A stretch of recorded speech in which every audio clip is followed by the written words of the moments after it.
Okay, thank you very much, everybody. So we have some very interesting news. Kevin Kleinsmith, a corrupt FBI attorney who falsified FISA warrants in James Comey's very corrupt FBI, is expected to plead guilty. You probably heard that. It just came out. So that's just the beginning, I would imagine, because what happened should never happen again. So he is pleading guilty. Terrible thing. Terrible thing. Fact is, they spied on my campaign and they got caught. And you'll be hearing more. Today, the Office of Trade and Manufacturing Policy released a new report on how my administration has harnessed the full power of the Defense Production Act to achieve the greatest industrial mobilization since World War II in our fight against the China virus. New factories, businesses, and laboratories are being built all over America to match our nation's demand for personal protective equipment, pharmaceuticals, drugs, testing supplies, therapeutics, and vaccines. It's been incredible what we've been able to do in a very short period of time. We're helping other countries also because we've been doing it at a level that nobody's ever seen before. It was just announced a little while ago, industrial production rose for the third straight month. It's a big thing. Factory output was up 3.4% this month after a 5.7% increase last month. Those are getting to be record numbers, and manufacturing capacity utilization is now up to almost 70%. So we're coming back very strong. We should have a very good third quarter. We should have an unbelievably good next year. Next year, if we don't mess it up with somebody that has no idea what they're doing, could be a fantastic year. My administration has exercised the authority under the Defense Production Act to a number and related authorities at 78 times, dispersing over $3.5 billion to speed the development and manufacturing of essential materials. So, put it a little bit differently, the administration's exercised the authority under the Defense Production Act and related authorities 78 times. That's a lot, Peter, right? It's a big number, 78 times. Came in very handy. A lot of times we just mentioned it and they did what we asked them to do. Dispersing over $3.5 billion to speed the development and manufacturing of essential materials. I've used the DPA more comprehensively than any president in history. There was a time when the media would say, why aren't you using it? Why aren't you using it? Well, we have used it a lot. Where necessary, only where necessary. For the most part, we've had tremendous cooperation. By invoking the DPA, we mobilized the extraordinary productive might of General Motors to manufacture ventilators. GM repurposed the Kokomo, Indiana plant in just 17 days, an all-time record, and has now produced over 21,000 ventilators. We're also working with Ford Motor Company and General Electric to produce over 30,000 ventilators a month. In Michigan, they've done a great job. Our nation is now the king of ventilators. I say that, the king of ventilators. We're sending them all over the world and helping a lot of countries that could never have ventilators. And it's really, I guess we're looking to produce over 200,000 ventilators by the end of the year. Those are some numbers. So we're helping a lot of countries. In April, I directed 3M to increase its manufacturing of N95 masks. By May, they had increased production by over 1 million masks a day. Think of that. They increased production of masks by over 1 million a day. 3M is now manufacturing an additional 39 million masks a month. We also worked with Honeywell to open factories in Arizona and Rhode Island. They're now producing over 20 million masks a month. By the end of the year, domestic U.S. manufacturing will have produced over 1 billion N95 respirators. And all of them are made right here in the USA. That's a big difference from the past. Overall, we've increased N95 mass production by 400 million masks a year. Now, the media might say, why not 500? Why not 600? Nobody's seen numbers like this ever. We delivered more than $75 million in support to Puritan Medical in Maine. I was up there. As you remember, we had a tremendous visit and tremendous throngs of people along the roads on the way to Puritan Medical. Puritans doubled their production of testing swabs from 20 million to 40 million per month. They're doing a fantastic job. And so is Maine. I've also used the DPA to fight price gouging and hoarding.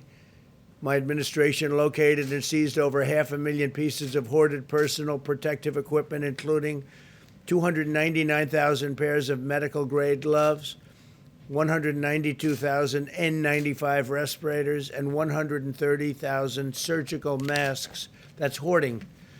My administration's decisive actions have yielded truly incredible results. People have done an incredible job. We've replenished the strategic national stockpile that was very badly depleted when we took office and totally neglected in the last administration.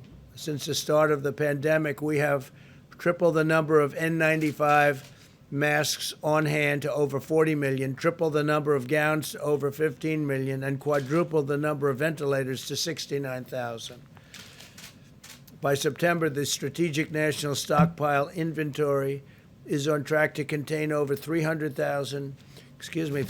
million N95 respirators and surgical masks, over 4.5 billion gloves, and over 190,000 ventilators. It's far more than we've ever done before. It's not even close. As we talk about the economy, we continue to restore America's industrial might. We're bringing more jobs to the USA. We understand that the economic health is critical, very critical to public health. We'll be discussing next week some of the outstanding numbers we have compared to any other country. There is no country even close when you look at what we've done compared to them on the from the standpoint of the economy. And also even during the period of the China virus. In the last 3 months, we've added an average of 100,000 jobs every single day. We've also added over 620,000 manufacturing jobs in the past 3 months. That's despite people saying you can't do manufacturing jobs anymore. You need a magic wand, they said, but they were wrong. Weekly jobless claims just fell below 1 million for the first time in a long time. I'm pleased to announce that as part of Operation Warp Speed, the federal government will be partnering with McKesson Corporation, great company, which is a major medical supplier, to rapidly distribute a China virus vaccine as soon as one is approved, fully approved. They're in stage 3 trials. We have many of them going along different passes, also many different companies doing them. Very, very incredible companies. We currently have 3 candidates in phase 3 clinical trials and are on pace to have more than 100 million doses of a vaccine ready before the end of the year, and 500 million doses very shortly thereafter. And we're ready logistically to distribute them. Our military is ready. We have a great general who's in charge. That's what he does, is he distributes things. Usually it's people and weapons, tanks, but in this case it's a vaccine or therapeutic, as it may be. We continue to actively monitor the virus, executing our strategy to protect the vulnerable and prevent hospital overcrowding. As of today, hospitalizations continue to be very stable, and we will be watching always very carefully. Remain vigilant. We ask every citizen to practice good hygiene, socially distance, wear a mask when distancing is not possible, and to protect the elderly. Always protect the elderly. So now we'll take a few questions if you'd like. I say, John, please. Mr. President, on the issue of more money for the U.S. Postal Service and mail-in balloting. Yeah. if the Democrats were to give you some of what you want, which you articulated in a series of tweets in the last hour, would you be willing to accept the $25 billion for the Postal Service, including the $3.5 billion to Sure, handle if they mail give and us voting? what we want. And it's not what I want, it's what the American people want. So in addition to, and I think, John, as part of your answer, I can read this, but in addition to the executive orders that we signed, which are going to be doing terrific things in terms of payroll tax cut, which is a lot of money coming to a lot of people very quickly. I've directed the Secretary of the Treasury to get ready and send direct payments, $3,400 for a family of four, to all Americans. Democrats are holding this up. I am ready to have the UST and SBA send additional PPP payments to small businesses that have been hurt by the China virus. Democrats are holding this up. So we're talking about, those are two things directly involved and really victim of the China virus. We're ready to send. Democrats are holding up. I'm ready to send rental assistance payments to hardworking Americans that have been hurt by the China virus. All of these things are on a list. Democrats are holding this up. I'm ready to send $105 billion to the states to help open schools safely with additional PPE, and Democrats are holding this up. So that's $105 billion to the states to help open schools safely with additional PPE. Democrats are holding that up, right? And I'm ready to send more money to states and local governments to save jobs of our great police, our firefighters, our first responders, and teachers. It's all ready to go. Democrats are holding it up. So they're holding, John, all of that up. So if they were to give you that, Yeah, you would they would sign do off that. on the money for the Postal Yeah, Service? but they're not giving it to me. They're giving it to the American people. I mean, giving it. To agree to that? Yeah, I would certainly do that, sure. I would do that. Now, I just want to follow up on that, and then a quick question. Just when you said that you've directed Secretary Mnuchin to ready direct payments, are you speaking about something you're going to do independently, or that you're just waiting for the legislative I'm waiting for the package? Democrats to approve it. Okay? And then I wanted to ask you, you congratulated Marjorie Taylor Greene in a tweet. You called her a future Republican star. Greene has been a proponent of the QAnon conspiracy theory. She said it's something that would be worth listening to. Do you agree with her on that? Well, she did very well in the election. She won by a lot. She was very popular. She comes from a great state, and she had a tremendous victory. So absolutely, I did congratulate her. Please, go ahead. Specifically on QAnon and Go her ahead, decision please. to embrace that conspiracy theory. Do you agree with her on that? That was the question? Go ahead, please. I just wanted to ask you, what ails your brother Robert and how's he doing? Yeah. I have a wonderful brother. We've had a great relationship for a long time, from day one. It's a long time ago. And he's in the hospital right now, and hopefully he'll be all right. But he's having a hard time. I wanted to ask you also really quickly about Putin's invitation to join a video summit with Iran and other world powers. Would you accept that invitation? I haven't been told of it yet. I heard there's something, but I haven't been told of it yet. Thank you, Mr. President. Two questions on vaccines. First, once a vaccine is ready, who should get it first? I will rely on the doctors to tell me that. I would say probably the elderly. I would say nursing homes. A lot of people said, would you take it? I said, I'll take it if they want, or I'll go first or last. I'll do whatever they want me to do. But I would think that the elderly, the people that are most vulnerable to the disease, and we're actually making those lists right now, mostly nursing homes and retirement centers. Yeah. Russia has approved the vaccine. What do you know about the vaccine? Have you spoken to Russian officials about it? We don't know much about it. We hope it works. We do. We hope it works. They've cut off certain trials, and we just feel it's important to go through the process. We have numerous different vaccines that we think are going to work, but we want to go through a system of trials. We're very advanced. We'll be announcing something in the not-too-distant future, also with therapeutics, which I think are very, very important. Yeah, please. Thanks, Mr. President. I had two, one on China and then one on oil. The first one on China. There's a lot of alarm among American companies about your order on WeChat. Apple, Ford, Disney, they're worried because it's such a big communications platform and a payment platform in China that if you ban U.S. businesses from working with them, that they won't be able to sell, iPhones into China or similar markets. Whatever. So you don't mind if Got to this. do what's good in terms of the security of our country. We've as been commerce very is- badly let down by China. What's your next question? On oil, the U.S. this week seized 4 Iranian Right. oil tankers going towards Venezuela. Yeah, not Wondering, supposed to do that. yeah, they're going to go to Houston. I'm wondering what you're going to do with that oil and if this is. We'll be something- announcing, we have 4 tankers. They're going to Houston, and they're there. They're not supposed to be doing that. Iran's not supposed to be doing that. And so we did. We seized the tankers, and we're moving them and moved to Houston.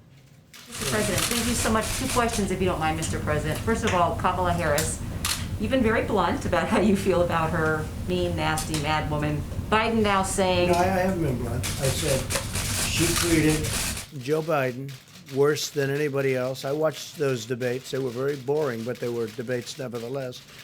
And I watched, pretty good parts of them. And she treated Biden worse than anybody else by far. There was nobody, including Pocahontas, nobody treated Biden so badly as Kamala.